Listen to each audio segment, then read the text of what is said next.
My wife and I have been married since 2001 and together since 1999.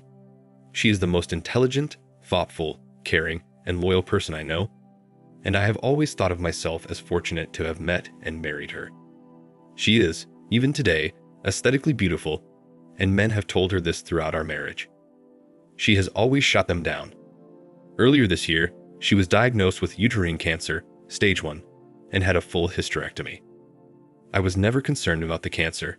It was diagnosed early, dealt with quickly, and she made a full recovery. I took time off work to look after her after the surgery, and all seemed well.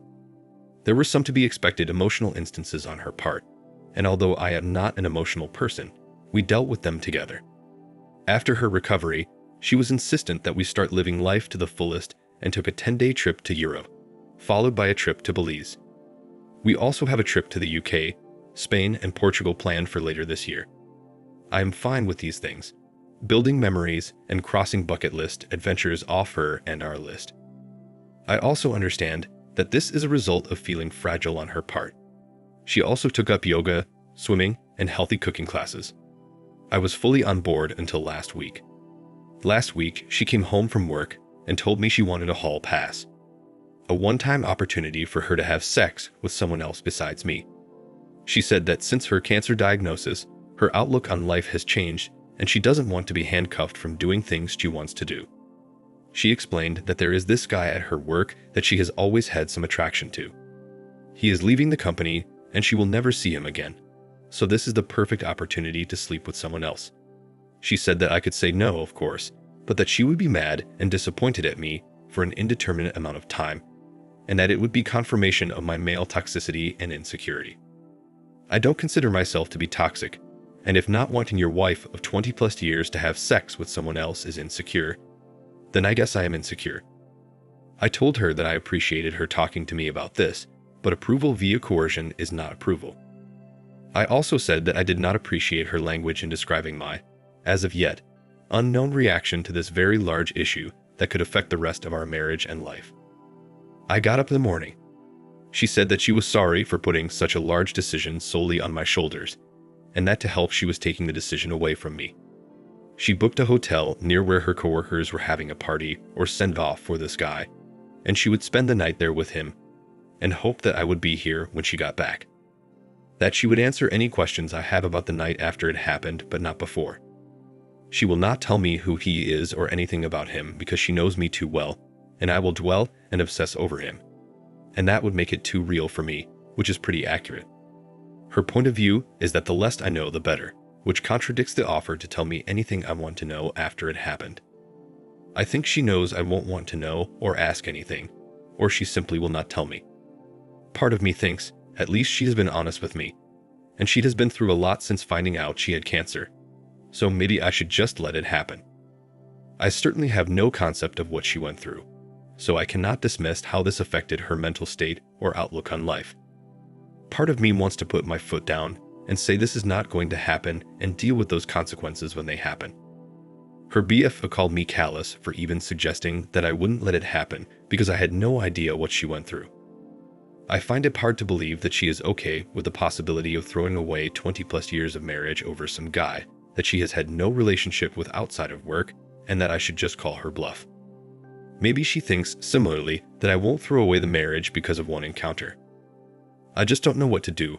I empathize with her, and then, an instant later, I am angry with her. Part of me wants to know who this guy is. What does he look like? What has he got that is so enthralling for her? Is he just a safe option? Is he married? Does his wife know?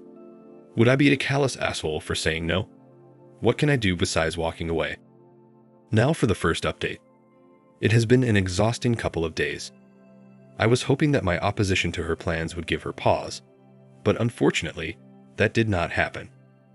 I told her I am a hard no, and I am not sure how I will feel about her as she went ahead with it. I was met once again with, "This is for me. It will be one time. What can I say to help you deal with it? You'll get over it." We were meant to be regardless of the situation remarks leading up to Saturday. She left Saturday ostensibly to meet her co-workers, but in reality, duck the guy. I asked her to text me when she was leaving for the bar, and when she did. I also asked her if she was going to go through with this. After her response, "I am not answering any more questions tonight. I will see you tomorrow," I blocked my wife. Then I did something either stupid or brilliant. I went to the bar where the get-together was happening. Well, not the bar, but a transit bench across the street. I waited for a long time. It was running through my mind, leading up to this event, that I needed to know who this guy was, maybe to compare myself against him, to see what he had that I didn't have. It was driving me crazy not knowing who he was and what was so special about him that she would ruin a marriage for. After what seemed like an eternity, a woman that I recognized from my wife's office left the bar and got in a cab. Soon other people started coming out, and a whole group came out, and people were hugging a man and shaking his hand. I'd assumed that I had my guy. I didn't see my wife and had a brief thought that maybe she called it all off. I unblocked her, and there were no messages. Everyone said their goodbyes and left. The dude was standing outside for a few minutes, and then my wife came out. She looked around, took his hand, and started walking away together. Of all the emotions I went through, trepidation, sadness, anger, it was disgust that encapsulated the event for me. This guy was short, fat, and bald, all the things I cannot compete with.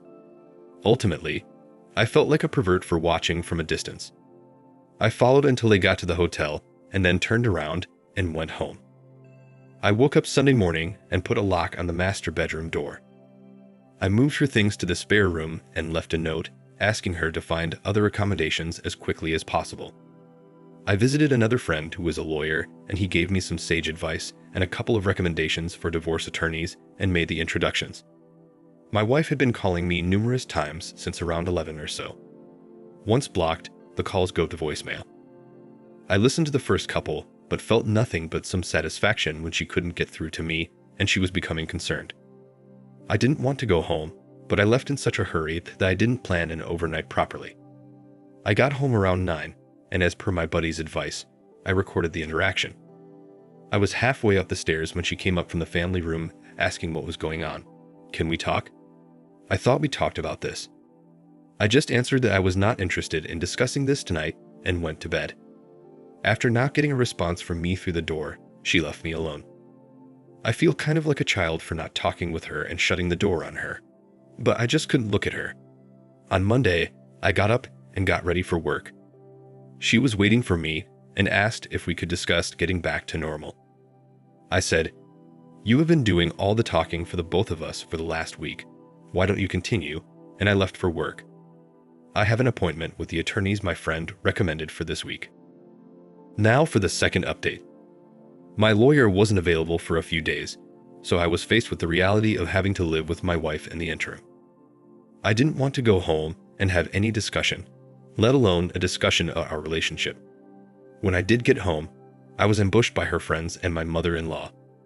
Instead of taking the remorseful approach, they decided that a full court press was what the situation warranted, and I was berated by them. The BFF was the ringleader, but all of them decided to say such things as, "She's been through a lot. You don't know what she's been through. You have no idea what it is like to face something like this. This was a one-time thing, at least she told you. She could have hidden it from you. She will never see the guy again. And my favorite, you are in hassle for what you have been putting her through these last couple of days." I listened with a dumb-ass smirk on my face, and when there was a lull in their fury, I asked if they were all done now. Then I asked my wife if there was anyone in her circle of friends or anyone else that she forgot to tell about this. I quietly informed all of them that I was going to sit down with their husbands and tell them about how they verbally abused me, shamed me, and tried to coerce me into staying with a cheater. After I told them to leave, I said that I had no say in the entire event, and so they had no say in whether I stayed or not. My soon-to-be ex-wife sort of apologized.